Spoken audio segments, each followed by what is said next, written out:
묵주 갖고 오라고들 공지 나갔잖아요. 이제 좀 우리가 과도 좀 이제 또 다음 단계로 이제 넘어가고 하니까 시작 기도로 묵주 기도를 한 단만 이렇게 할 거예요. 예, 원래 보통 5단이 한 꾸러미인데 한 단 이렇게 같이 하면서 뭐 또 오시는 분들 기다리면서 시작 기도 이렇게 하도록 합시다. 예. 묵주 다 갖고 오셨죠? 네. 그래요. 지금 함께 기도하겠습니다. 이제 성호경 긋고요. 또 묵주 기도할 때는 이제 뭐 꼭 해야 한다라는 그런 건 아닌데 뭔가 저도 뭐 배울 때부터 그랬고 많은 분들이 하는데 십자고상이 있잖아요. 이제 십자고상이 친구하고서 이제 그러고 십자고상에 보통 이제 입맞춤하고 이제 성호를 그어요. 그래서 성부와 성자와 성령의 이름으로 아멘. 네, 첫 번째 십자가에서는 사도신경을 합니다. 전능하신 천주 성부 천지의 창조주를 저는 믿나이다. 그 외아들 우리 주 예수 그리스도님 성령으로 인하여 동정 마리아께 잉태되어 나시고 본시오 빌라도 통치 아래에서 고난을 받으시고 십자가에 못 박혀 돌아가시고 묻히셨으며 저승에 가셔 사한날에 죽은 이들 가운데서 부활하시고 하늘에 올라 전능하신 천주 성부 오른편에 앉으시며 그리로부터 산 이와 죽은 이를 심판하러 오시리라 믿나이다. 성령을 믿으며 거룩하고 보편된 교회와 모든 성인의 통공을 믿으며 죄의 용서와 육신의 부활을 믿으며 영원한 삶을 믿나이다. 아멘. 첫 번째 따로 있는 거는 주님이 들어 그랬죠. 하늘에 계신 우리 아버지의 이름이 거룩히 빛나시며 아버지의 나라가 오시며 아버지의 뜻이 하늘에서와 같이 땅에서도 이루어지소서. 오늘 저희에게 일용할 양식을 주시고 저희에게 잘못한 일을 저희가 용서하오니 저희 죄를 용서하시고 저희를 유혹에 빠지지 않게 하시고 악에서 구하소서. 아멘. 은총이 가득하신 마리아님 기뻐하소서. 주님께서 함께 계시니 여인 중에 복되시며 태중의 아들 예수님 또한 복되시나이다. 천주의 성모 마리아님 이제와 저희 죽을 때 저희 죄인을 위하여 빌어주소서. 아멘. 은총이 가득하신 마리아님 기뻐하소서. 주님께서 함께 계시니 여인 중에 복되시며 태중의 아들 예수님 또한 복되시나이다. 천주의 성모 마리아님 이제와 저희 죽을 때 저희 죄인을 위하여 빌어주소서. 아멘. 은총이 가득하신 마리아님 기뻐하소서. 주님께서 함께 계시니 여인 중에 복되시며 태중의 아들 예수님 또한 복되시나이다. 천주의 성모 마리아님 이제와 저희 죽을 때 저희 죄인을 위하여 빌어주소서. 아멘. 영광이 성부와 성자와 성령께 처음과 같이 이제와 항상 영원히 아멘. 그러니까 묶여 있는 것들끼리 하면은 이제 여기서 시작했잖아요. 그래서 아까 주님 얘기도 했고 성모성 3번 했고 성모성이 쭉 돼 있는 거가 끝나면은 그러고 그게 끝나면 일단 영광송하고 하나가 맞춰지게 돼요. 그럼 이제 여기까지 왔죠. 지금 3개 있는 거 다음까지 왔고 그 다음에 있는 이 첫 번째 주님의 기도를 해야 되는데 이때는 이제 신비를 묵상할 거예요. 우리가 맨날 화요일 날 만나니까 그 요일별로 따지게 되면은 고통의 신비를 해야 될 날이긴 한데 우리 이제 순서대로 이렇게 하나씩 해놨까요? 오늘 환희의 신비로 하겠습니다. 환희의 신비 일단 마리아께서 예수님 잉태하심을 묵상합시다. 하늘에 계신 우리 아버지의 이름이 거룩히 빛나시며 아버지의 나라가 오시며 아버지의 뜻이 하늘에서와 같이 땅에서도 이루어지소서. 오늘 저희에게 일용할 양식을 주시고 저희에게 잘못한 일을 저희가 용서하오니 저희 죄를 용서하시고 저희를 유혹에 빠지지 않게 하시고 악에서 구하소서. 아멘. 은총에 가득하신 마리아님 기뻐하소서. 주님께서 함께 계시니 여인 중에 복되시며 태중의 아들 예수님 또한 복되시나이다. 천주의 성모 마리아님, 이제와 저희 죽을 때 저희 죄인을 위하여 빌어주소서. 아멘. 은총이 가득하신 마리아님, 기뻐하소서. 주님께서 함께 계시니 여인 중에 복되시며 태중의 아들 예수님 또한 복되시나이다. 천주의 성모 마리아님, 이제와 저희 죽을 때 저희 죄인을 위하여 빌어주소서. 아멘. 은총이 가득하신 마리아님, 기뻐하소서. 주님께서 함께 계시니 여인 중에 복되시며 태중의 아들 예수님 또한 복되시나이다. 천주의 성모 마리아님, 이제와 저희 죽을 때 저희 죄인을 위하여 빌어주소서. 아멘. 은총이 가득하신 마리아님, 기뻐하소서. 주님께서 함께 계시니 여인 중에 복되시며 태중의 아들 예수님 또한 복되시나이다. 천주의 성모 마리아님, 이제와 저희 죽을 때 저희 죄인을 위하여 빌어주소서. 아멘. 은총이 가득하신 마리아님, 기뻐하소서. 주님께서 함께 계시니 여인 중에 복되시며 태중의 아들 예수님 또한 복되시나이다. 천주의 성모 마리아님, 이제와 저희 죽을 때 저희 죄인을 위하여 빌어주소서. 아멘. 은총이 가득하신 마리아님, 기뻐하소서.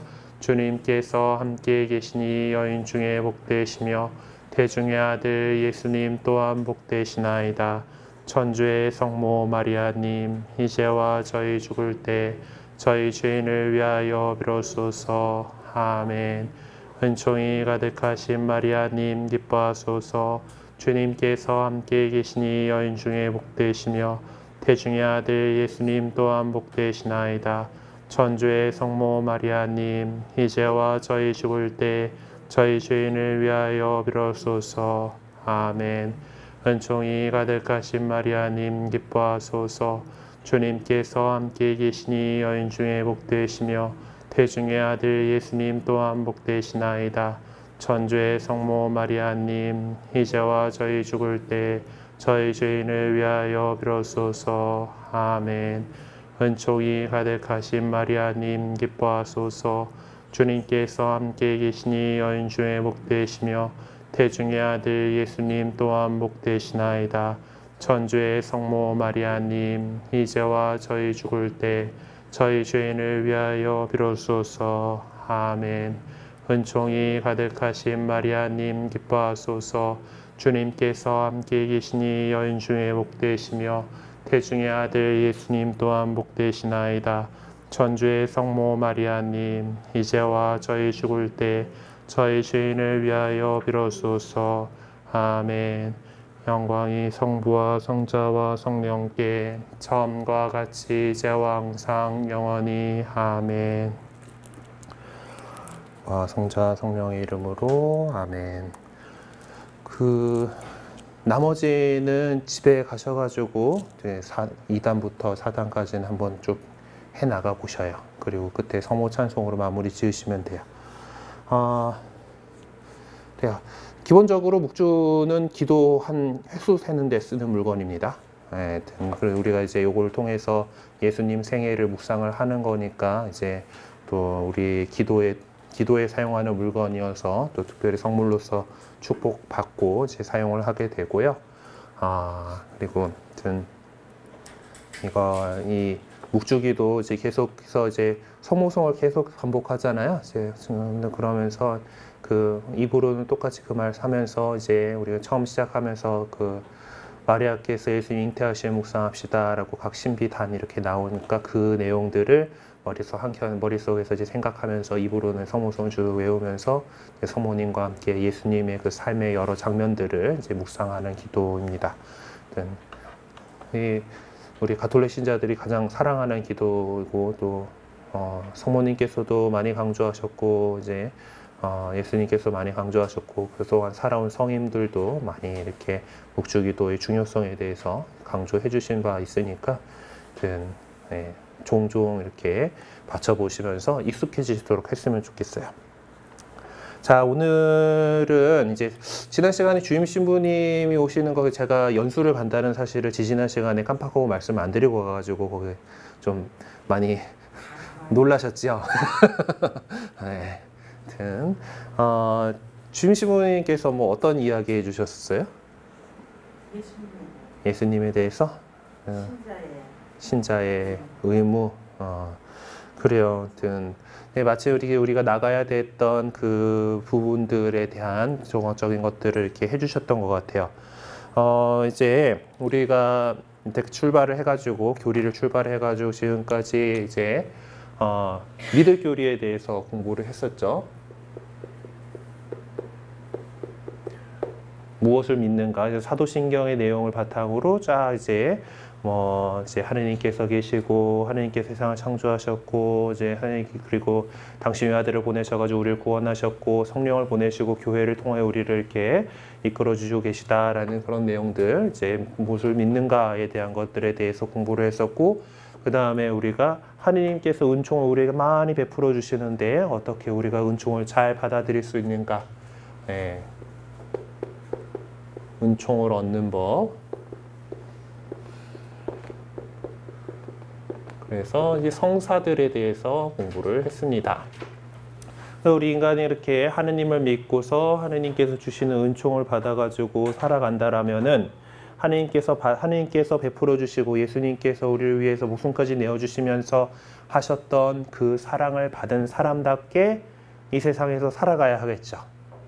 네, 그래서 이제 오늘부터는 이제 우리가 신자로서 어떻게 살아가야 할 것인가에 대한 내용들 이제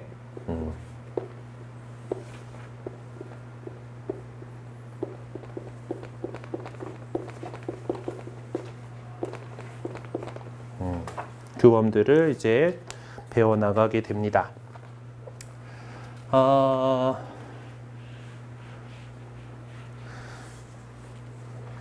구약 성경이든 신약 성경이든 우리는 그 구약, 신약 하는 거 보면은 이제 어떤 약속, 계약 뭐 이런 관계다라는 걸 알 수가 있죠. 하느님하고 우리 인간하고 사이에 계약을 맺었어요. 구약 시대에 이스라엘 백성이 처음 이제 이집트에서 이제 하느님께서 이제 이집트에서 종살이하고 있던 이스라엘 백성들을 이끌고서 이렇게 자유로운 삶으로 이끌어 나오면서 그들과 시나이 산에서 이제 옛날 계약을 맺으시게 되죠.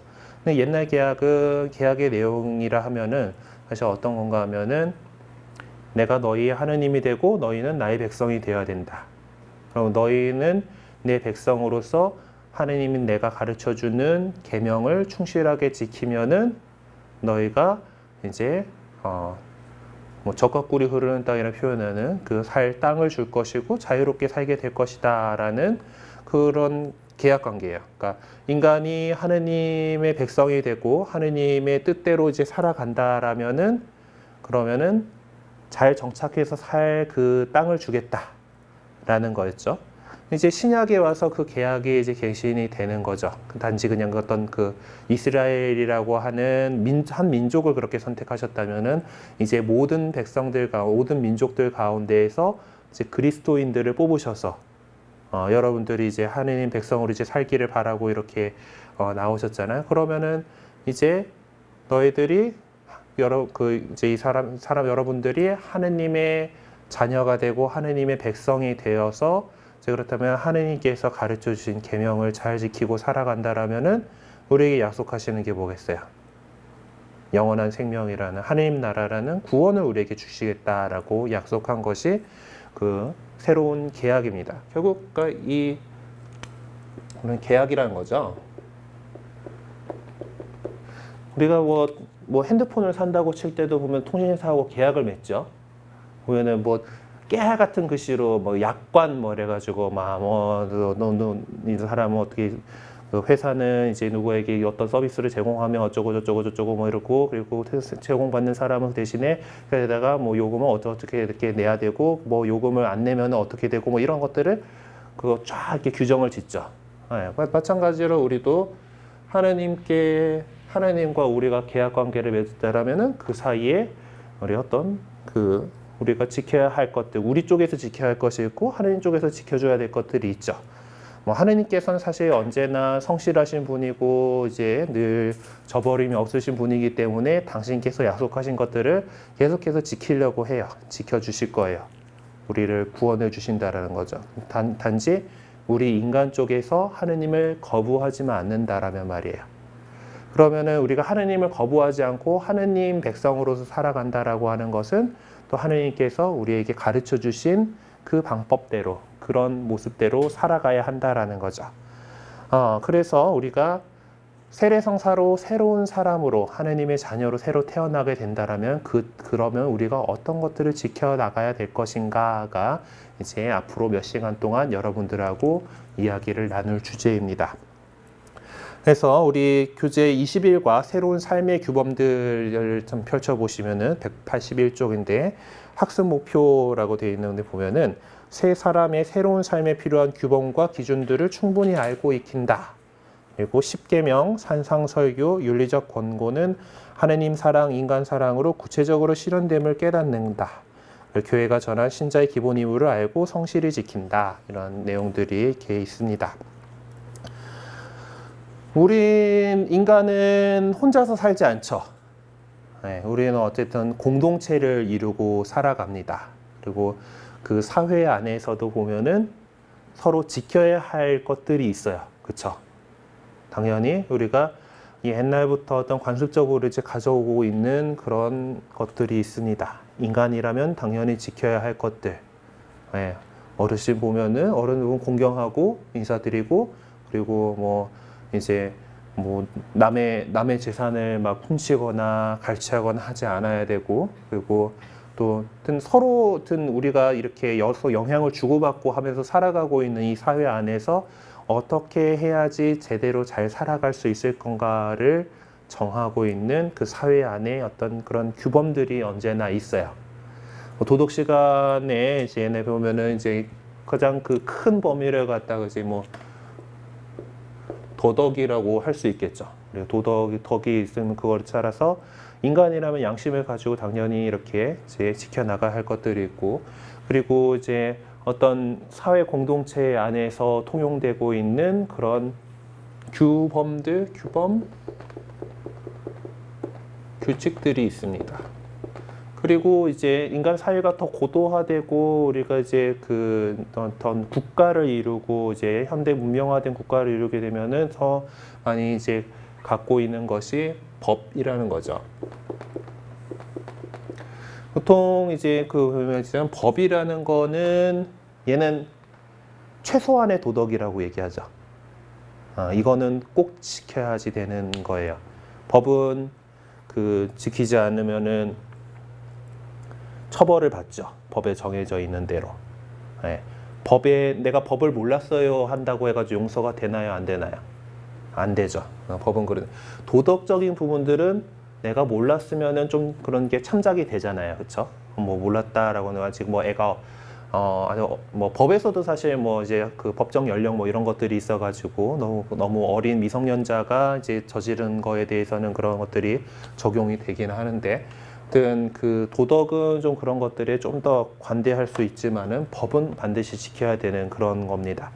그러다 보니까 이제 법에 대해서 우리가 좀 갖게 되는 인식은 우리의 어떤 것 자유나 뭐 이런 것들을 올가매는 그런 느낌으로 좀 다가오는 게 좀 사실이에요. 그렇죠? 일상의 그 법이라고 하는 것들 되게, 그리고 또 이제 그 사회가 복잡해지면서 우리 사회 안에도 법이 되게 많죠. 보면은 국가법령센터 뭐 이런 데 홈페이지 들어가면 온갖 법들이 쫙 있어요. 이제 그리고 뭐 보면은 헌법부터 해서 민법, 뭐 형사법 뭐 이렇게 해가지고 뭐 그리고 되게 이름도 들어보지도 못한 법들이 막 있어요. 보면은 그리고 내가 뭐 어떤 것들을 하려면은 그 법에 저촉되지 않는지 이런 것들을 살펴봐야 되니까 이제 그런 것들을 대신해서 해주는 법조인들이 있죠. 예, 우리가 뭐 또 하는 데 있어서. 그래갖고 이제 그런 법들을 잘 공부를 해가지고 뭐 어떤 회사가 하는 일들이나 개인이 하는 일들이 법에 저촉되는지 안 되는지 이런 것들 따져보고 뭐 이런 필요한 도움을 또 주고, 뭐 어떤 경우에는 또 사람들이 이제 너무 똑똑한 사람들은 그 법이 미처 정하지 못하고 있어가지고 하는 그런 것들 사이에서 잘 빠져나가면서 이렇게 이득을 누리고 하는 그런 모습들을 보면서 우리 분개하기도 하고 뭐 그렇습니다.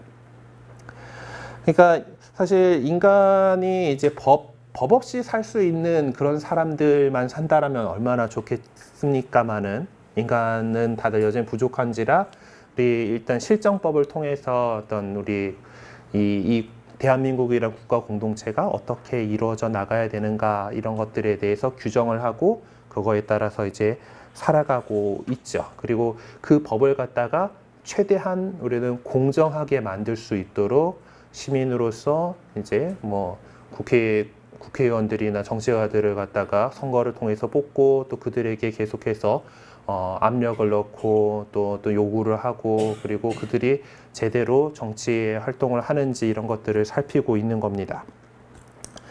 네, 그런 상황들인데, 우리는 세상의 사람들은 그 법을, 그러면 정해져 있는 법을 마지못해서 지켜나가야 하는 뭐 그런 상황이다라고 한다라면은, 우리 그리스도인들은 하느님의 백성으로서 또 하느님께서 우리에게 주신 그 법, 하느님께서 주신 법에 따라서 세상의 어떤 그 법보다 더 고결한 가치를 지니고 있는 하느님의 법을 잘 알고 그거에 따라 살아가려고 하면 되는 거죠.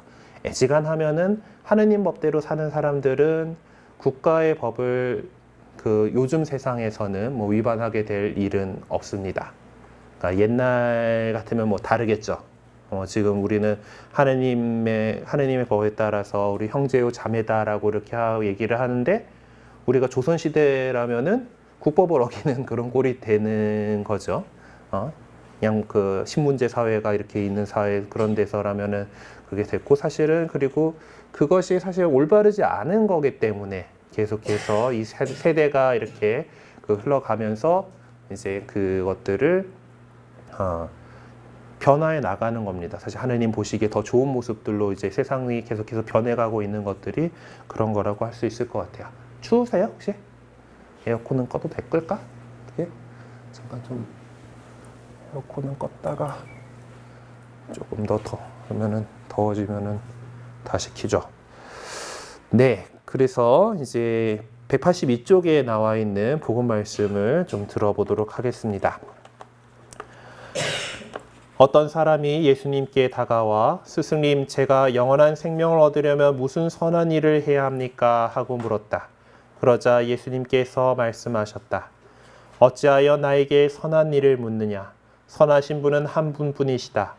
내가 생명에 들어가려면 계명들을 지켜라. 그가 어떤 것들입니까? 하고 묻자 예수님께서 이르셨다. 살인해서는 안 된다. 간음해서는 안 된다. 도둑질해서는 안 된다. 거짓 증언을 해서는 안 된다. 아버지와 어머니를 공경하여라. 그리고 내 이웃을 너 자신처럼 사랑해야 한다는 것이다. 그 젊은이가 그런 것들은 제가 다 지켜왔습니다. 아직도 무엇이 부족합니까? 하고 다시 묻자 예수님께서 그에게 이르셨다. 내가 완전한 사람이 되려거든 가서 너희 재산을 팔아 가난한 이들에게 주어라. 그러면 내가 하늘에서 보물을 차지하게 될 것이다. 그리고 와서 나를 따라라. 네, 예수님께서는 사실 지금 예수님께서 어떤 것들입니까? 라고 하는 이 젊은이의 말에 제시했던 여러 가지들, 살인해서는 안 된다, 간음해서는 안 된다, 도둑질해서는 안 된다, 이런 것들은 사실 그 당시 유다인 사회가 다 지키고 있던 그런 율법의 내용들이에요. 그쵸? 네. 그런데 이제 아직도 무엇이 부족합니까? 라고 묻는 질문에 예수님께서 더 그 이상을 얘기하신단 말이야. 네. 완전한 사람이 되려거든 가서 재산을 팔아 가난한 이들에게 주어라. 그러니까 세상의 어떤 어려운 사람들을 돌볼 줄 아는 것, 그런 것까지 더 요구하셨다라는 거죠. 그래서 우리가 하느님께서 우리에게 사실 세상 사람들이 지키는 것 그 이상을 또 우리에게 요구하시는 것들이 또 분명히 있다라는 것을 이번 시간들 통해서 한번 좀 알아보도록 합시다. 우리 이제 세례 성사를 받고 새롭게 하느님 자녀가 될 겁니다. 그리고 그렇다라면은 우리는 그 하느님 자녀라고 하는 그리스도인이라고 하는 그 새로운 신분에 걸맞게 살아가야 하겠죠. 예수님께서는 하느님 나라의 기쁜 소식을 전하면서 참 행복을 누리고 살려면은 먼저 회개해야 한다라고 가르치셨습니다. 그래서 그리스도의 삶을 이제 회개의 삶이라고 얘기를 하는데, 회개라고 하는 것은 우리가 어떤 삶을 살아가고 있는 것들을 갖다가 우리 뭐 그냥 내가 어찌저찌 이렇게 막 살아가고 있을 거 아니에요. 우리가 하느님을 알기 전까지 하느님의 뜻대로 살아가는 것보다 그냥 내가 살아가고 대충 세상이 흘러가는 그런 방향대로 이렇게 막 살아가고 있었단 말이에요. 그런데 이제 하느님을 알게 됐어요. 그러면 하느님께서 우리에게 바라시는 삶의 방향이 있겠죠. 하느님을 향해서 나아가는 그 방향으로 우리 삶의 방향을 획 하고 돌리는 거예요. 방향을 돌리는 것을 이제, 그래서 옛날에 내가 잘못 살았던 것들에 대해서 뉘우치고 하느님 자녀다운 그런 삶을 살아가려는 것을 회개라고 합니다. 그래서 이제 하느님만을 믿고 그분께 내맡기면서 오직 그분의 가르침대로 사는 삶을 회개의 삶이라고 하죠. 그리고 이것은 단지 그냥 우리의 힘, 우리 인간적인 힘 갖고 되는 것은 아닙니다. 우리에게 베풀어 주시는 은총으로 가능한 것이죠. 그래서 우리가 지난번 그 여태까지 시간들 가운데에서 하느님께서 우리에게 그 은총을 주시는데 그걸 잘 알아듣을 수 있도록 여러 가지 성사들을 통해서 우리에게 그 은총을 잘 느낄 수 있도록 해주신다라는 사실에 대해서 배웠어요. 그리고 우리가 세례 성사를 통해서 그 은총을 받게 될 겁니다.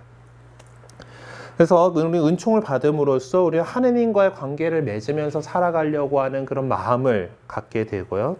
그거를 향주덕, 주님을 향하는 덕이다 해가지고 향주 3덕, 3가지 덕이 있습니다.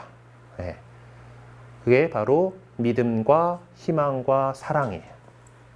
하느님을 향하는 사람들이 갖게 되는 덕목. 네. 하느님을 믿고 그 믿는 믿음, 그리고 우리가 정말 구원받으리라는 희망, 뭐 소망이라고도 표현을 하고요. 그리고 사랑. 네. 그래서 신망애라고 이렇게 한자말 써가지고 보면은 우리 그 뒤에 기도문들에 보면은 삼덕송이라고 하는 기도문도 있죠. 보신 기억나세요 혹시? 주요 기도문 나와 있는 그 255쪽을 이제 펼쳐 보시면은 삼덕송 해서 신덕송, 이렇게 망덕송, 애덕송 하고 이렇게 있는데, 이제 이렇게 해서 우리 하느님의 한 향주 3덕에 대한 내용을 또 기도문으로 바쳐요. 이 기도문들은 또 아침 기도에서 아침 기도가 아니고 저녁 기도에서 하는구나. 저녁 기도에서 매일 이렇게 바치면서 우리가 하느님께 하느님께 향하는 이 3가지 덕을 우리가 잘 살아가고자 하는 그런 마음을 갖고 있습니다. 그래서 이 3가지 믿음, 하느님께서 우리에게 말씀하시고 계시하신 것, 그리고 거룩한 교회가 우리에게 믿도록 제시하는 것을 잘 믿는 것이죠. 그리고 희망은 예수님께서 우리에게 하신, 그리스도께서 하신 약속을 신뢰하고 하느님 나라와 또 영원한 생명을 희망하는 겁니다. 그거를 기다리고 또 원하는 거죠. 그리고 사랑은, 그리고 하느님을 그 어떤 것보다 사랑하며 세상의 모든 것보다 하느님을 사랑하고 또 그 사랑으로 또 다른 이웃들을 사랑할 수 있기를 이렇게 그렇게 하려고 하는 거죠. 그래서 그리스도의 삶은 믿음을 뿌리로 하고 희망을 주기로 하고 사랑으로 열매 맺어가는 그런 삶이어야 합니다. 왜냐하면 하느님 사랑한다라고 하면서 눈에 보이지도 않는 하느님을 사랑한다고 하면서 내 눈앞에 있는 이웃을 사랑하지 않는다라는 것은 사실 좀 말이 안 되는 거거든요. 하느님을 사랑하는 사람이라면 당연히 내 이웃들에 대한 사랑도 갖게 되고 정말 어려움에 처해 있는 이웃들을 그냥 넘어가지 않게 됩니다. 하느님 사랑이 열매 맺는 그런 과정이죠. 네, 그리고 그리스도인들이 새로운 삶을 살아가는 데 있어서 지켜야 할 또 규범들이 있죠. 예수님께서도 나에게 주님 주님 한다고 모두 하늘나라에 들어가는 것이 아니다. 하늘에 계신 내 아버지의 뜻을 실행하는 일에 들어간다라고 말씀하셨습니다. 그래서 우리 그 천주교회에서는 단순히 예수 그리스도를 믿는다 갖고는 부족하고 그 믿는 사람답게 살아가야 한다라고 가르치고 있죠. 그래서 그렇게 살아간다라는 거는 하느님께서 만들어주신 하느님의 법을 지켜가면서 살아가는 겁니다. 그냥 단순히 예수님 믿습니다. 그래, 예수님이 우리 구세주신 거 믿어요. 라고 믿기만 하고 믿는 사람답게 살지 않는다라면은 아마 그거는 하느님께서 그런 사람들을 좋게 볼 리가 없겠죠. 예, 믿는다라면은 그 믿는 사람다운 행실을 보여야 하는 거죠. 그래서 그렇게 해서 하느님 법을 우리가 지키려고 하는데요. 그런 인간이 하느님께서 주신 법을 우리의 이성으로 자연스럽게 알아낼 수 있도록 하느님께서 우리에게 이성을 주신 거예요. 우리가 그것을 이해하고 또 그걸 받아들일 수 있도록. 그리고 에덴 동산에서 선악과를 따먹어서 생긴 능력으로 이렇게 표현되기는 합니다만은 하느님께서 우리에게 양심을 주셨어요. 네. 애지간하면은 이거는 그 세상에서 대강하게 살아가는 사람들이면 이건 양심에 어긋나는 행동이다라는 그런 찔리는 그런 마음이 있잖아요. 내가 뭔가 잘못하는 것 같다라고 한다라면은 이제 그런 것은 사실 하느님께서 우리 안에 우리 인간을 창조하실 때 그렇게 만들어 주셨다라는 거예요. 그래서 우리가 그 이성을 가지고 그리고 우리 양심을 가지고 하느님께서 미리 그렇게 우리 안에 마련해 주신 하느님의 그 법, 사실 이것들은 우리가 종교를 가지고 있는 사람이 아니다 하더라도 모든 사람들이 그걸 따라가게 됩니다. 그래서 그것을 갖다 보통 얘기할 때 자연법이라고 해요. 자연적으로 만들어진 법. 당연히 원래 그러려니 하고 있는 법이다라는 표현이죠. 그래서 그 자연법을 우리 그리스도인들, 그러니까 세상 사람들은 그냥 그래 자연이 그 인간이라면 생긴 그런 법이야라고 이렇게 생각을 하지만은 우리들은 그것을 하느님께서 우리에게 미리 주신 그런 법이다라고 이렇게 생각을 하고 있죠. 그래서 하느님께서 주신 양심에 귀 기울이면서 세상에서 선을 행하고 악을 피하면서 살아가려고 합니다. 그리고 그것만 가지고는 이제 사람들이, 우리 부족한 인간들이 이렇게 나름대로 하느님께서 주신 그 자연법들을 탐구하고 이렇게 해가지고 어떤 법률 체계들을 만들어 나갈 수도 있었겠지만은 하느님께서는 당신을 우리 인간에게 드러내 보여주셨잖아요. 괜히 그냥 하느님 당신이 있다라는 것만 하고 끝났겠어요? 또 어떻게 잘 살아라 하는 그런 가르침들을 주신 겁니다. 그래서 구약의 법으로 우리는 십계명을 이야기를 하죠. 네. 사실 구약 성경 보면은 이런 그 법들, 하느님께서 주신 법들이 이렇게 또 되게 세세하게 또 나와 있습니다. 그래서 그 구약 성경 안에 있는 모세오경이라고 하는 5가지 책들을 갖다가 첫 번째 창세기, 탈출기, 민수기, 레위기, 신명기 5권인데 이것들을 갖다가 유대교 사람들은 이제 토라라고 해가지고 법이란 뜻이거든요. 그 5권에 나오는 내용들을 율법이라는 표현을 하는데 율법으로서 이제 그 하느님 백성의 삶을, 그러니까 구약 시대의 하느님 백성의 삶을 이끌어주는 그런 규범으로 이렇게 작동을 했습니다. 복음서 쓰시다 보면은 이제 율법 교사들하고 예수님하고 많이 다투는 장면들 보셨죠? 네. 이제 그거는 율법 교사들은 그 하느님께서 주신 그 율법을 잘 지켜보려고 사람들한테 가르치는 사람이었겠죠. 예, 근데 그러다 보면 구약 성경도 읽어보면 알겠지만은 하느님께서 법을 다 이렇게 했을 때 주시기는 하지만은 그것들을 모든 세세의 케이스 바이 케이스 따라 막 이렇게 세부 규정들을 만들어 주신 게 아니잖아요. 그러니까 왜 십계명의 예를 들면 안식일을 거룩하게 지내라라고 이렇게 하는 말씀이 있다라면은 그럼 어떻게 하는 게 안식일 거룩하게 지내는 건데 그때 일하면 안 되고 이런 여러 가지 것들이 또 세부적인 것들이 있어요. 그때 막 이제 생산활동을 하는 사람들은 그날은 너희 모두와 종들과 가축들 다 쉬어야 된다는 주님이신 내가 이제 그 세상을 만든 다음에 쉰 날이기 때문이다 하면서 이렇게 그 안식일을 잘 지켜야 된다라고 이렇게 얘기를 하고 그걸 지키지 않는 사람은 이제 너의 그 공동체 안에서 그 내쳐야 되고 이제 그런 거 나쁜 거가 생기면 안 되니까 이제 돌로 쳐 죽이라고 뭐 이런 식까지 이렇게 나오는데 어쨌든 그러면 근데 그 정도 갖고 내가 이게 어느 게 생산 활동인지 어느 게 뭐 일하는 건지 이게 애매하잖아요. 그래서 그것들을 이제 후대에서 율법학자들이 요까지는 이렇게 해도 되고 뭐 요거는 아니고 하는 것들을 또 사람이 또 세세하게 이렇게 정했습니다. 예전에 개혁 콘서트 있었네. 애정남? 애매한 거 정해주는 남자들? 뭐 애매한 거 하니까 그걸 정한 거죠. 근데 그건 하느님께서 정해주신 건 아니잖아요. 근데 그리고 그런 조항들이 하다 보니까 너무 사람들의 삶을 얽매고 있었던 거예요. 내가 그 어떤 그 율법이 갖고 있는 진실한 그 정신보다는 그 규정 겨우겨우 지켜나가려고 하는 그런 노력들만 하고 있었던 거죠. 예수님 시대에 왔을 때. 그러다 보니까 율법학자들하고 논쟁을 하신 거지. 예수님께서는 그 율법의 진정한 정신, 하느님께서 주신 법의 진정한 정신을 살아가라고 가르치셨어요. 네. 일단은 그 십계명을 이제 그래서 그 근본적인 그 십계명 자체는 우리 그리스도인들 역시 그걸 받아들여서 거기에 따라서 살아가려고 합니다. 구약 시대에 주신 법이라고 해가지고 새로운 계약을 맺었으니 옛날 법은 필요 없어라고 하는 게 아니라 그 역시도 하느님께서 잘 사람들이 하느님 백성으로 살아갈 수 있도록 가르쳐 주신 법이기 때문에 하느님의 법이기 때문에 우리가 또 그리고 인간이 보편적으로 지켜야 할 그런 진리이기 때문에 시대를 초월해서 누구나 지켜야 할 그런 의무인 거죠.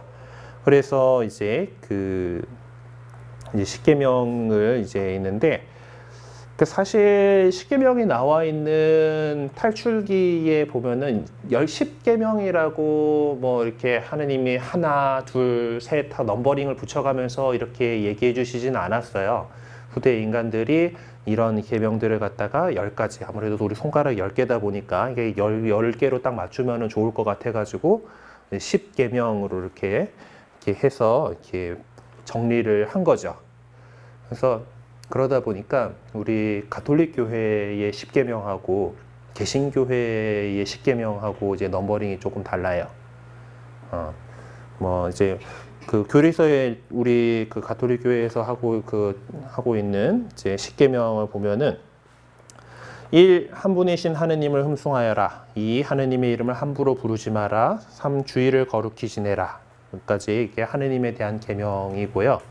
4. 부모에게 효도하여라. 5. 사람을 죽이지 마라. 6. 간음하지 마라. 7. 도둑질을 하지 마라. 8. 거짓 증언을 하지 마라. 9. 남의 아내를 탐내지 마라. 10. 남의 재물을 탐내지 마라. 이렇게 구분을 하고 있는데요.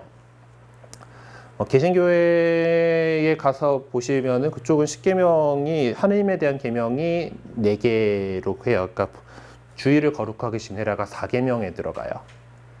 그 사이에 한 분이신 하느님을 흠숭하여라 그 안에서 우상을 만들지 마라를 갖다 2계명으로 이렇게 분류를 하고 있고요. 대신에 9계명, 10계명을 합쳐가지고 그냥 남의 재물을 탐내지 마라로 구분을 해요. 어쨌든 우리 교회가 이제 그 계명들을 이제 또 간단 명료하게 10가지 계명으로 이렇게 정리를 해가지고 사용을 하고 있고요. 그리고 이제 3계명에 보면은 옛날 그 탈출기에서 하느님께서 주셨을 때는 안식일을 거룩하게 지내라 였긴 한데 지금 그리스도인에게 있어서는 주일이라는 그 새로운 주님의 날 8번째 날이고 그 부활의 그 날을 우리가 이 축제일로서 가장 기쁜 날이고 우리가 또 그리고 그 안에서 쉬면서 또 하느님 안에서 거룩하게 지내는 날로서 이제 살아오기 때문에 그것을 주일을 거룩히 지내라라고 표현을 하고 있습니다. 그래서 또 일부 개신교회 가운데에서 좀 엇나가는 교파들 엇나가는 거라고 하면 좀 어쨌든 제칠 안식일 재림교라던가 그 안식일교 계열들은 또 구약 성경에 그 안식일 거룩하게 지내라 그랬지 주일 거룩하게 지내라 그랬냐고 좀 꿋꿋하게 안식일을 지키려는 그런 사람들도 있어요. 근데 하지만은 안식이 새로운 우리가 신약의 백성이다라면 예수 그리스도를 믿는다라고 하면은 예수님께서 부활하신 그날을 더욱 중요하게 여기는 거고, 그래서 우리는 주일을 거룩하게 지내는 걸로 이제 이렇게 교회가 이렇게 정리를 해가지고 하고 있습니다. 그래서 뭐 앞에서도 얘기했지만은 십계명을 하나님께서 이거 1, 2, 3, 4, 5, 6, 7, 8 하면서 가르쳐 주신 게 아니고 여러 가지 이런 것들 지켜라 하고 했는데 대충 보니까 그 내용들이 한 10가지 되고 또 마침 또 우리 숟가락이 10개다 보니까 그래서 이제 후대 사람들이 이제 그 10가지 항목으로 그것들을 정리를 한 거예요. 10가지 카테고리구나 하면서 이렇게 정리를 한 거고, 이제 우리가 그것들을 어쨌든 하느님께서 우리에게 주신 법으로서 이 십계명을 지켜나가려고 하고 있는 겁니다. 그리고 한 페이지 넘겨 보시면은 예수님께서는 그 율법, 십계명으로부터 이제 딱 나와 있는 하느님 백성이 지켜야 될 그 법들을 예수님께서는 완성하러 오셨다라고 당신께서 충분히 얘기를 하셔요. 그래서 신약의 법을 주셨죠. 네. 마태오복음 5장 17절에 나와 있는데, 내가 율법이나 예언서들을 폐지하러 온 줄로 생각하지 마라. 폐지하러 온 것이 아니라 오히려 완성하러 왔다라고 하면서 이제 요 마태오복음 5장부터 이제 나오는 이제 산상수훈이라고 하는 그 여러 가지 예수님의 가르침들 보면은 옛날 사람들은 이렇게 얘기했다 하지만 나는 이렇게 말한다라고 하면서 옛 계명들을 새롭게 하시는 그런 것들이 나옵니다. 그리고 예수님께서 더 우리에게 그 계명, 모든 계명들, 하느님과 모든 계명들, 하느님께서 주신 그 모든 계명들이 결국 하느님 사랑하고 이웃 사랑하는 것으로 다 귀결되고 요약된다라고 이렇게 가르치신 거예요. 네. 그래서 내 마음을 다하고 내 목숨을 다하고 내 정신을 다하여 주 너희 하느님을 사랑해야 한다. 그거 하고 이제 이웃을 너 자신처럼 사랑해야 한다. 이것이 온 율법과 예언서의 정신이 이 두 계명에 달려 있다라고 이렇게 말씀하십니다. 사실 이거는 뭐 예수님 이전부터 그 율법 교사들도 알고 있던 것 같아요. 그러니까 어떤 장면들을 보면은 예수님의 이제 이런 것들을 이 말씀을 갖다가 율법 교사가 얘기하는 경우도 있고, 또 그런 거 보면은 하여튼 하느님께서 주신 그 계명은 그렇게 요약된다라는 걸 볼 수가 있죠. 그러니까 앞에 살짝 넘겨가서 이제 그 십계명 보면은 1계명, 2계명, 3계명이 하느님께 관련된 계명이잖아요. 하느님을 사랑하라는 그런 내용이고, 4계명부터 나머지 내용들은 우리가 어떻게 이웃을 사랑할 것인가에 대한 그런 내용들이 되는 겁니다. 자, 네. 그래서 그것들을 이제 지켜나가야 하는 거죠. 그래서 이제 우리가 예수님 하면은 그 사랑을 떠올리게 되는 게 이제 또 그런 겁니다. 네, 그리고 예수님께서 또 최후의 만찬에서 새로운 계명을 주시면서 또 이렇게 말씀하시죠. 내가 너희에게 새 계명을 준다. 서로 사랑하여라. 내가 너희를 사랑한 것처럼 너희도 서로 사랑하여라. 그 사랑하라는 게 뭐예요? 결국 하느님을 사랑하는 사람으로서 또 이웃을 사랑하라라는 거죠. 서로 사랑하라라는 거. 네. 그래서 새 계명의 기준은 결국 예수님의 사랑입니다. 예수님께서는 하느님과 같은 분이셨지만 그것을 당연한 것을 여기지 않으시고 오히려 종의 모습을, 우리와 같은 모습을 취하셨고 하느님 아버지의 뜻을 받들여서 십자가에 달려서 돌아가시면서까지 우리들을 사랑하셨거든요. 예수님께서 그렇게 우리를 사랑하셨기 때문에 우리도 예수님을 사랑하는 거고, 예수님께서 바라셨던 대로 우리가 사랑하는 사람이 있으면 그 사람이 원하는 걸 더 하려고 하죠. 그 사람이 좋아하는 걸 더 하려고 합니다. 그럼 예수님을 우리가 사랑하고 그렇다면 예수님께서 좋아하실 것들 사랑하겠죠. 그것은 어려운 이웃들, 내가 더 이 세상에 고통받고 또 힘들어하고 있는 다른 이웃들에 대한 사랑이 그것인 거죠. 예수님께서 바라시는 거. 예수님께서 세상에 살아가시면서 소외되고 병으로 고통받고 이제 이런 사람들에게 기적들을 많이 베풀어 주시고 이제 그들과 함께 하셨던 것처럼 우리도 가서 그렇게 하라라는 것입니다. 그리고 새 법의 정신은 8가지 참 행복에 대한 예수님의 가르침에서 잘 나타나 있습니다. 마태오복음 5장 3절부터 12절에 나오는 행복하라 마음이 가난한 사람들로 시작하는 이 참 행복에 대한 8가지 이제 선언이 있는데, 이제 우리 인간이 그리스도인으로서 우리 인간이 그러니까 하나님께서 세상에 우리를 태어나게 하시고 이렇게 창조해 주신 그 가장 큰 목적은 우리가 참된 행복을 찾아서 누리게 하려는 것이다. 네. 그래서 그것들을 모든 인간적인 가치를 뛰어넘는 규범으로서 우리가 하나님 백성이 된 다음에는 행복과 불행, 슬픔, 기쁨과 슬픔, 성공과 실패의 동기를 이제 세상의 기준과는 다른 그곳에 두어야 한다라는 것을 분명하게 말해줍니다. 그래서 삶의 참된 기준이 이제 그냥 세상 사람들이 보는 그런 사랑, 인간적인 그런 것이 아니라 그리스도의 그 하느님이시고 예수 그리스도이시다라는 것을 우리가 늘 기억하고 살아가야 돼요. 그리고 이제 하느님께서는 당신의 자녀로 새로 태어난 그리스도인들에게 당신의 백성으로서 지켜야 할 삶의 규범들을 주십니다. 성령께서 우리에게 오셨고 그 성령께서 우리를 또 이끌어 나가고 계시죠. 우리 교회 안에서 활동하시면서 이끌어 나가시고, 그래서 우리가 그리스도의 그 마음을 담도록 계속해서 재촉해주고 계십니다. 그래서 바오로 사도께서는 구약의 법을 이야기하면서 문자는 사람을 죽이고 성령은 사람을 살립니다 라고 이렇게 얘기했어요. 그러니까 그 전에 율법 하느님께서 주시기는 했지만은 그것은 이제 사람들이 이걸 통해서 살려고 하는 그런 것도 있지만은 이제 그것들을 사람들이 잘못하는 것에 대해서 단죄하고 하는 그런 것들이 찍어내는 것들이 있었죠. 하지만은 성령께서 이제 그것을 정말 참된 의미를 우리가 알고 그것을 수행해 나갈 수 있도록 이렇게 이끌어 주신다라는 겁니다. 그래서 그 하느님의 법을 지키면서 살아가는 우리들은 또한 그 인간이 사회를 살아가면서 만든 실정법 역시도 지키면서 살아갑니다. 사실 실정법은 우리가 살아가고 있는 이 시대에 맞게끔 이제 해 나가고 있는 건데요. 문제는 이제 이것이 하느님의 법하고 위배된다 라면은 우리는 하느님의 법을 지키기 위해서 노력해야 되는 거죠. 그러니까 실정법하고 국가의 실정법하고 하느님의 법이 맞지 않았을 때 우리 교회는 순교자들의 피를 흘리면서 그렇게 살아왔던 거예요.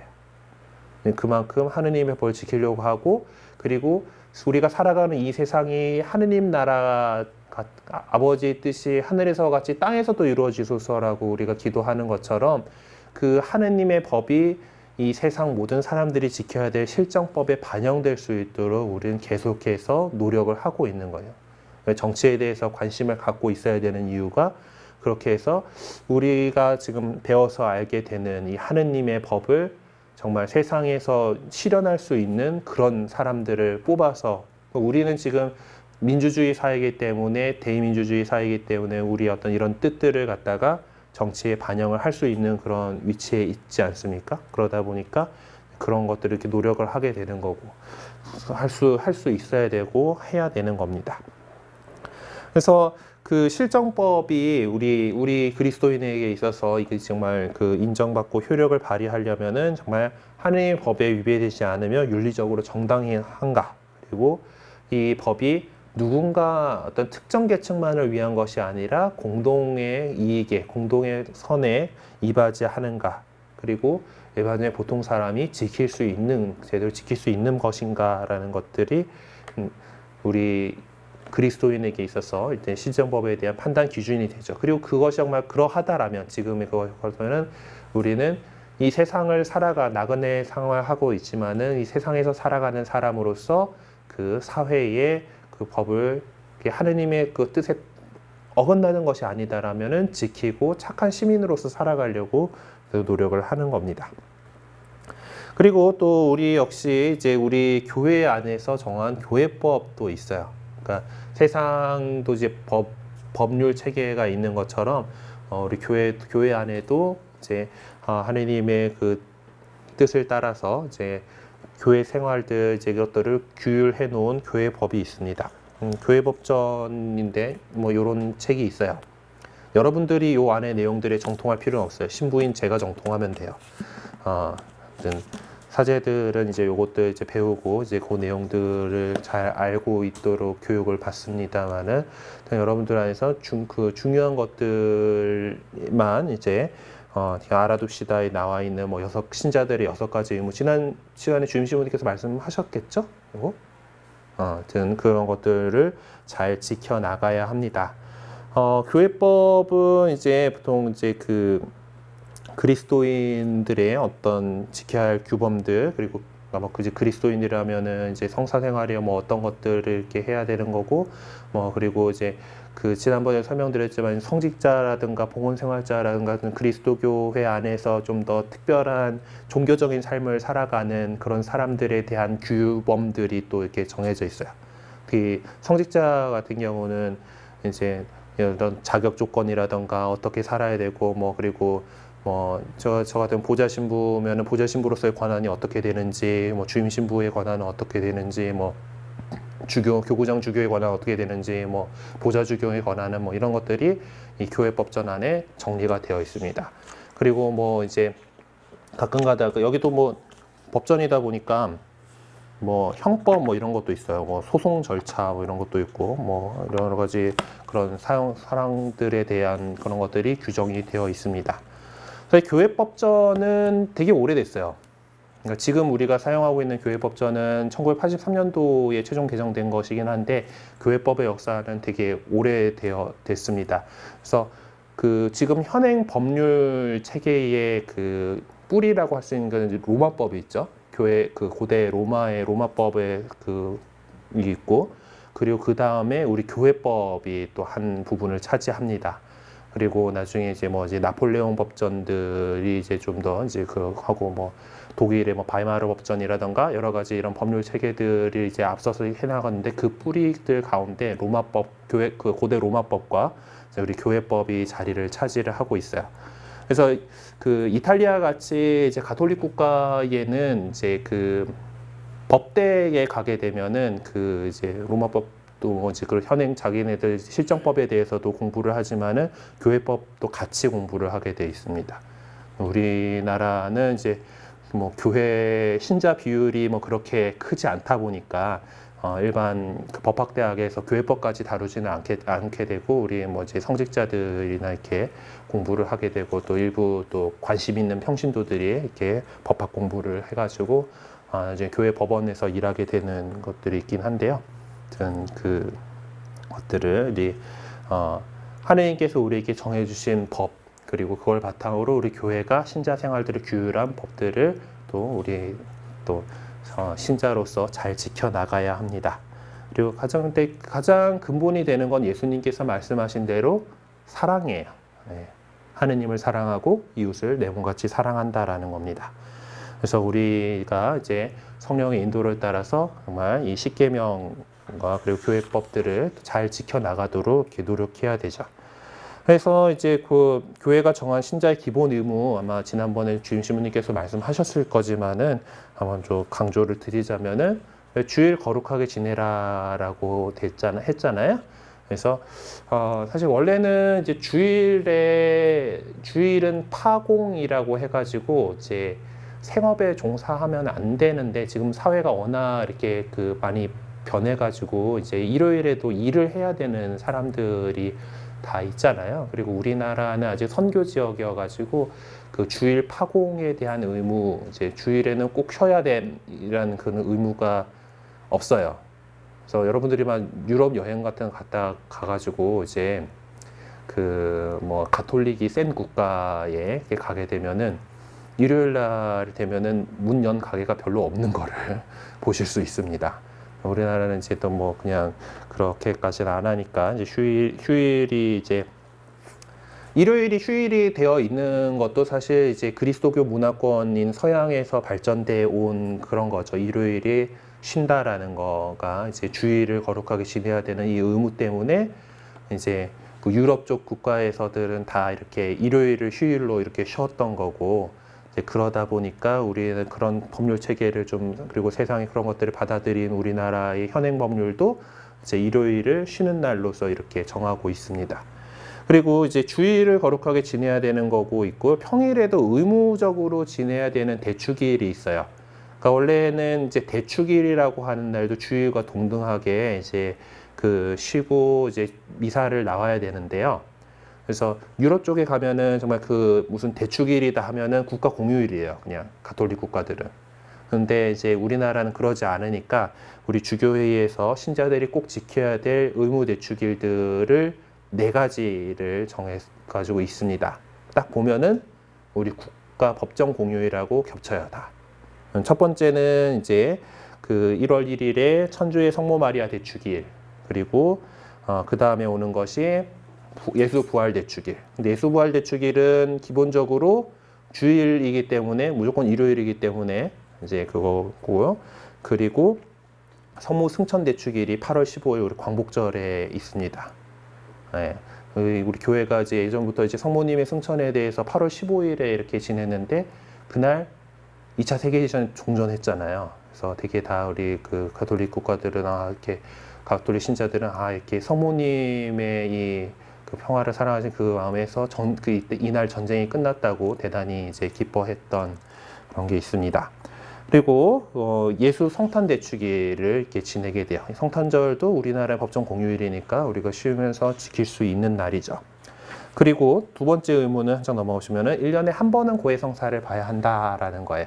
여러분들이 이제 암만 잘 산다고 열심히 해도 우리 부족한 인간이기 때문에 영혼에 떼낄 일들은 분명히 생기게 됩니다. 그래서 그래도 1년에 한 번은 고해성사를 이렇게 해서 우리가 하느님과의 관계를 다시 늘 회복할 수 있도록 해야 된다는 거예요. 이거는 의무 방어전이기 때문에 고해성사는 보다 자주 하시는 게 좋습니다. 한 2-3달에 한 번 정도는 하시도록 이렇게 노력하시고요. 정말 나이롱 신자라 하더라도 1년에 한 번은 해라. 이것이 그 규정입니다. 그리고 우리 한국교회 안에 있는 좀 독특한 그 관습이 이제 판공성사라고 하는 건데요. 이 신자들이 그 1년에 2번 정도는 고해성사를 꼭 하라고 이렇게 하면서 그 중요한 아까 대축일들이 있었잖아요. 그 가운데 예수님하고 관련된 그 대축일이 예수 부활 대축일하고 예수 성탄 대축일이겠죠.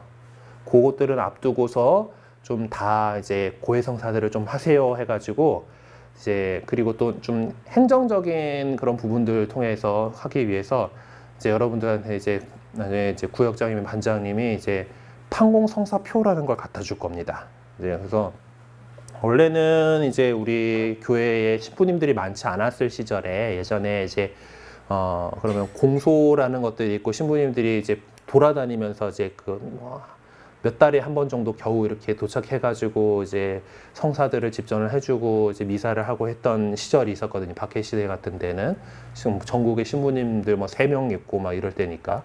그러면은 공소회장이 이제 미리 교리란 것도 이런 것들 잘 가르치고 공소 예절들 이렇게 하면서 이제 이 세대별로 이제 교적이라는 걸 만들어 두고 이제 그것들을 이제 그 신부님한테 이제 신부님 오시면은 다 펴주면서 이 사람들 어떻게 살았고 하면은 또 사람들이 또 와가지고 교리 시험을 봤어요. 그 교리 시험에 통과를 해야지 고해성사를 하고 영성체를 할 수 있는 거야. 1년에 한두 번밖에 없는 그 영성체를 하기 위해서 딸딸딸 교리 공부를 했겠죠. 그래서 그때 그 시절에 그렇게 했던 것 때문에 내가 공부 열심히 했던 것들을 판단받는다 해가지고 판공이라는 말이 생겼어요. 근데 그것이 이제 남아가지고 이제 1년에 이제 2번씩 이제 그 부활절 앞두고 성탄절 앞두고 이제 고해성사를 하게 되는데 지금은 뭐 시험 보고 하지는 않아요. 뭐 물론 이제 그 정신에 따라서 이제 뭐 판공 문제집 뭐 해가지고 한번 교리 공부를 해봅시다 하고 문제집을 나눠주는 본당이 있는데 보니까 우리 성당은 안 하더라고요. 하여튼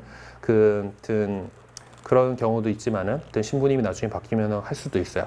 어쨌든 뭐 그거는 뭐 이제 떨어졌다고 뭐 판공성사를 못 보고 하는 건 아니긴 한데 이제 그런 것들이 남아 있어가지고 이제 판공성사표가 나옵니다. 그러면은 그거를 가지고 그 판공성사 기간에 고해성사를 하시고 나서 그 표를 넣어놔요. 거기 수거하는 게 있어요. 그러면은 그 판공성사표가 나갔다가 다시 돌아온 사람은 그래도 고해성사를 했다라는 거고 신앙생활을 제대로 하고 있다라는 뜻이 되겠죠. 그래서 그 표시가 딱 됩니다.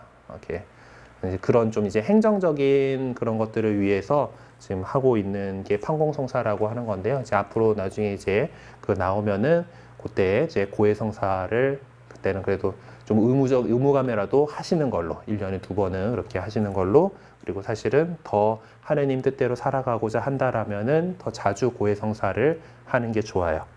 그리고 세 번째가 보면은 1년에 한 번은 부활 시기에 영성체를 해라라는 겁니다. 우리가 예수님 안에 머물고 예수님께서 우리 안에 머무르셔야지 그리스도인으로서 계속해서 잘 살아나갈 수가 있겠죠. 그걸 하기 위해서 그 두 번째에 나왔던 고해성사를 1년에 한 번 해야 된다라는 거하고 맞물려 가지고 우리가 하느님 안에 계속 머물기 위해서 영성체를 아무리 그렇게 나일론 신자라 하더라도 부활 시기에는 그래도 영성체를 좀 하세요가 이제 그게 이제 봅니다. 물론 더 자주 성체성사에 참여하는 게 좋죠. 적어도 우리 주일을 거룩하게 지켜야 될 의무가 있으니까 매 주일에 영성체를 할 수 있도록 이렇게 하고, 그리고 더 시간이 되고 더 하겠다 그러면은 매일 또 평일 미사까지 하면서 성체를 받아 모실 수 있습니다. 그리고 네 번째는 교회가 정한 날에 단식제와 금육제를 지켜야 되는데요. 이제 단식은 사실 왜 하느님께 예전에 우리 좀 불쌍히 여기시고 이 잘못을 좀 용서해 주세요라는 그런 표현으로 자신의 몸을 좀 학대하는 거야. 곡기를 끊고 물도 마시지 않고 재 뒤집어 쓰고 불편한 옷 입고 막 이러면서 하느님 저를 좀 봐주세요, 잘못했어요 하는 그런 참회 행위입니다. 근데 이제 그것을 이제 우리 교회가 뭐 그런 식으로 하지는 않지만은 이제 그래도 예수님께서 우리의 죄 때문에 순환을 겪으시고 우리 대신 돌아가셨다라는 그것, 그리고 그것이 우리의 죄 때문이다라는 것을 마음 아파하면서 1년에 2번 좀 단식하는 날이 있어요. 그래서 그것이 이제 사순시기가 시작되는 제2수요일하고 그리고 사순시기 안에 예수님께서 돌아가신 것을 기념하는 성금요일 날 2번은 단식을 합니다. 근데 단식을 하는데 하루 종일 쫄쫄 굶는 건 아니고 평소 먹는 거에 한 반 정도로 줄이면 돼요. 3끼를 먹는 사람들이다라면은 한 끼는 그냥 제대로 먹고 한 끼는 간의 기별갈 정도 먹고 한 끼는 이제 안 먹는 거죠. 대신에 그러면서 내가 안 먹어서 생기는 이것들을 더 가난한 이웃들을 위한 헌금을 하도록 하고 있어요. 그래서 성금요일 날 이제 주님 만찬, 성목요일이 주님 만찬이고 성금요일 날 주님 순환 예식 같으면은 이제 또 예루살렘 성지 복구를 위한 헌금이라든가, 그 목요일 날쯤에 또 뭐 이제 가난한 이웃들을 위한 헌금들이 있는데, 이제 그럴 때 이제 뭐 전에 금식할 때, 단식할 때 했던 세이브 해놨던 것들을 이렇게 좀 이렇게 해서 봉헌을 하고 있습니다. 그리고 금육은 금요일 날, 예수님께서 돌아가신 금요일 날에 이제 순환을 생각하면서 고기를 먹지 않아요. 근데 이제 고기를 먹지 않고 육고기를 먹으면 안 되는 거기 때문에 이제 뭐 단백질 섭취원들을 이제 생선으로 보통 하게 되는데요. 그래갖고 금육을 지켜야 하니 금요일 날 사시미를 먹어야겠다, 이런 거는 조금 그 정신에 어울리지 않죠. 더 비싼 회를 먹어야지 뭐 이제 이거는. 근데 하여튼 그날은 예수님의 순환을 생각하면서 고기를 이제 먹지 않습니다. 근데 문제는 요새 주 5일 근무고 금요일 날 회식이 많아요. 불금 막 이러면서 이제 그러면서 금요일 날 도저히 그렇게 그것이 지키지 못했다라고 한다라면은 다른 요일에라도 내가 그것을 금육을 이렇게 지키려고 해야 합니다. 다만 이제 단식제나 금육제는 예외 조항이 조금 있어요. 그래서 우리 민석지 어르신 같은 경우는 이미 연세가 있으시다 보니까 단식제에서는 면제되셨을 나이일 거예요. 이게 만 65세까지는 단식제를 지켜야 되고요. 그리고 단식제 시작은 만 18살이고 금육제는 이제 조금 더 만 14세부터 해가지고 이제 평생 이제 금육제는 이제 해당되는 나이가 그렇게 됩니다. 그리고 또 이제 예외 조건들 가운데 하나가 육체 노동을 해야 돼가지고 힘을 써야 되는 그 일 자체가 그렇게 힘을 많이 써야 되는 사람들이라던가 아니면은 군인들 같이 그 어디에 같이 있어가지고 거기 나오는 식사를 내가 어떤 그 먹을 거에 대해서 선택의 여지 없이 주는 대로 밥 먹어야 되는 사람들 있잖아요.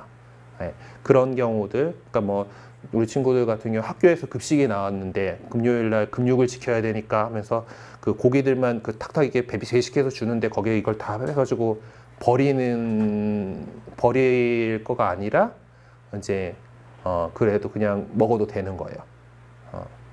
그렇게 뭐 급식으로 이렇게 나오는 것들이라면은 뭐 물론 내가 선택할 수 있는 그런 데라면은 그 육식을 피할 수 있도록 이렇게 선택을 해야겠지만은 그 선택의 여지 없이 이렇게 나온다던가 하는 경우에는 이제 근육에 면제가 됩니다. 뭐 병자라던가 이제 그 단백질이 많이 고기에 단백질이 필요한 사람들이라던가 이제 그런 경우에는 좀 면제되는 부분들이 있는데 가능하면은 우리가 이제 그 예수님의 수단을 생각하면서 지키려고 하는 거죠. 그리고 다섯째로 교회 유지비를 부담해야 합니다. 그래서 여러분들이 저마다 능력에 따라서 이제 교회를 유지하고 발전시켜 나가는 것. 그래서 주일 헌금하는 것도 있고 이제 교무금이라고 해서 이제 그 각 가정별로 이제 그 수입의 일정 부분들을 이렇게 정기적으로 이제 교회의 운영을 위해서 이렇게 내놓으시는 것들이 있습니다. 왜냐하면은 우리가 뭐 이렇게 그 건물을 유지하고 또 여기서 필요한 스텝도 뭐 저도 뭐 먹고 살 거라던가 이제 이런 그 이제 이 성당의 어떤 일들을 하는데 이제 필요한 그런 것들을 이제 사실 나올 때가 뭐 어디 뭐 하늘에서 떨어지지는 않잖아요. 우리가 그래서 교우 여러분들께서 이렇게 모아주시는 그런 돈을 가지고 이제 활동도 하고 뭐 전기도 쓰고 뭐 수도도 하고 건물 유지도 하고 이렇게 그리고 직원들 뭐 봉급도 주고 뭐 이렇게 하는 겁니다. 그리고 여섯 번째로 교회가 정한 혼인법을 지켜야 한다라는 건데, 그래서 신자들의 혼인이 이제 성사하고 이제 거기에 대해서 교회 혼인에 대해서도 되게 교회 법전에서 되게 또 세세하게 이렇게 나와 있어요. 제가 혼인 성사할 때 설명했던 것처럼 그런 것들이 여러 가지 그 하느님께서 이 인간의 가정을 정말 소중하게 생각하고 계시기 때문에 그것들에 대한 법들을 지켜야 합니다. 네, 그래서 오늘 우리가 이제 새로 태어난다라면은 어떻게 살아가야 할 것인가 전체적으로 이제 훑어봤고요. 이제 다음 시간부터 이제 십계명의 그 계명들에서 어떻게 이제 이 우리 삶에 필요한 우리가 살아가야 되는 그 여러 가지 가치들이 어떻게 도출되는지들을 이제 좀 차근차근 이제 살펴보려고 합니다. 이제 우리가 사회에 대해서 교회가 여러 가지 이야기를 하고 어떤 메시지를 던지고 하는 것은 결국 우리가 이 십계명을 잘 지키기 위한 그런 것에서 출발하게 돼요. 그래서 하느님을 사랑하고 이웃을 사랑하려는 그 것들 안에서 우리가 어떤 것들을 이렇게 그리스도인으로서 살아가야 할 것인지 이제 좀 더 세부적으로 강론으로 들어가 보도록 하겠습니다. 네, 오늘 여기까지 할 거고 혹시 궁금하신 거 있으신가요?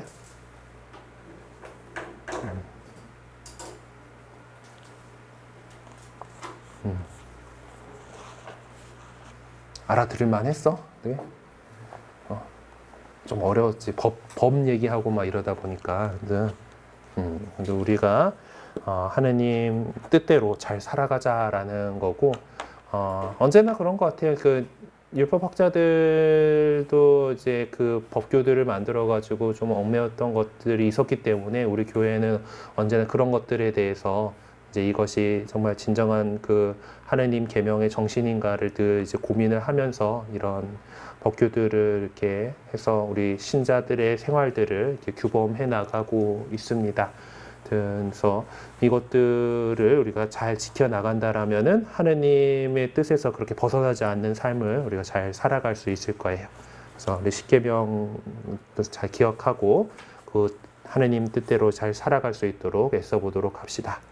그래, 오늘 마친 기도로 우리 함께 영광소원 바치고 마치도록 하겠습니다. 성부와 성자와 성령의 이름으로 아멘. 영광이 성부와 성자 성령께 처음과 같이 이제와 항상 영원히 아멘.